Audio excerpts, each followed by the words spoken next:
Raden Kuning, Panglima Bayangan Kisah Pelarian Arya Mataram di Palembang. Putih dan abangan.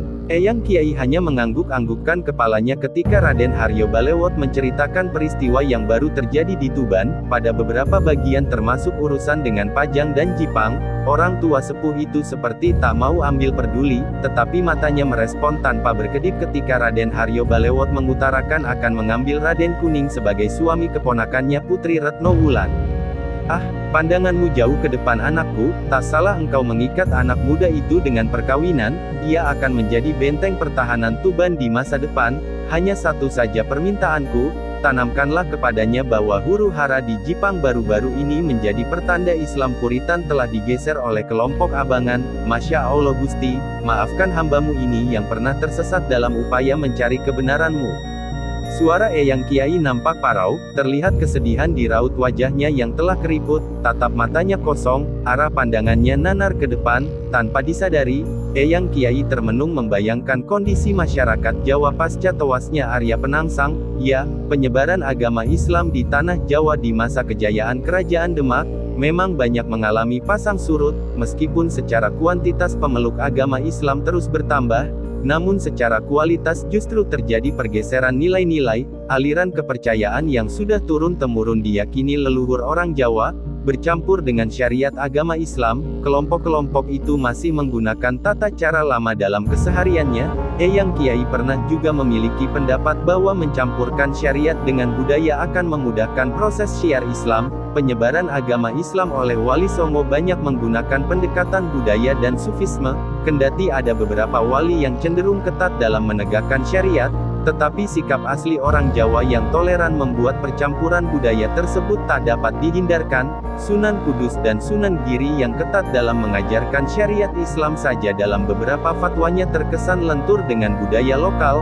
Sunan Kudus yang merupakan guru dari Arya Penangsang pernah berfatwa bahwa masyarakat Kudus dilarang menyembelih sapi untuk menghormati masyarakat beragama Hindu. Kebijakan ini berlatar belakang toleransi sesama umat beragama. Dalam perkembangannya, kebijakan itu justru berbaur dengan budaya lokal sehingga orang Kudus dikenal tidak mau menyembelih sapi tetapi menggantinya dengan menyembelih kerbau. Di masa awal syiarnya, Eyang Kiai termasuk salah satu penyebar agama Islam yang melakukan pendekatan budaya dan sufisme yang kemudian melahirkan akulturasi budaya. Dari proses itulah, maka asimilasi budaya Nusantara dengan nilai-nilai Islam berkembang dengan pesat. Setelah Islam berkembang, pendekatan politik dan peperangan juga turut mempengaruhi perilaku umat. Ajaran lama juga menyebabkan terjadinya sinkretisme Islam di Jawa. Ujar-ujar Tepo Seliro atau Tasamuh menempatkan sikap menghormati terhadap budaya lain di tingkat atas. Secara turun-temurun orang Jawa dikenal lebih mengedepankan sikap dan etika ketika berbaur dengan orang lain yang berbeda warna kulit,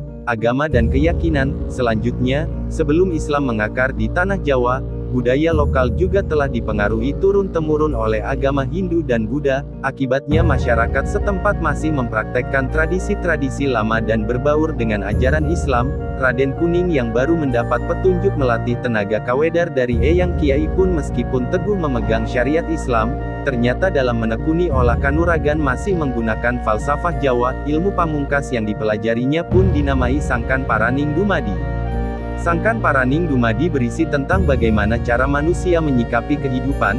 Dalam bahasa Jawa kuno, sangkan berarti asal-muasal, paran adalah tujuan, dan dumadi artinya menjadi, yang menjadikan atau pencipta. Falsafah itu pun masih melekat di prajurit pilih tandingnya Keraton Jipang. Kemenangan Pajang atas konflik dengan Jipang adalah kemenangan kelompok abangan atas kelompok Puritan. Eyang Kiai tiba-tiba menggumamkan ilmu pamungkas Raden Kuning. Maafkan saya Eyang Kiai, ada hubungan apakah falsafah Jawa itu dengan rencanaku? Raden Haryo Balewot tak bisa menutupi rasa penasarannya. Raden Kuning pun masih menamai ilmu kanuragannya dengan penamaan falsafah Jawa. Tidak ada yang salah sebenarnya, tetapi aku khawatir ia nantinya salah langkah dalam menyempurnakan petunjuk yang telah aku turunkan kepadanya. Haryo Balewot, aku restui keinginanmu soal perjodohan dengan Putri Wulan, tetapi engkau harus meminta Raden Kuning mempelajari dan mengamalkan buku yang baru selesai kutulis ini. Raden Haryo Balewot menerima gulungan kertas kayu. Amanat itu harus disampaikannya kepada Raden Kuning sebagai syarat tambahan atas restu Eyang Kiai.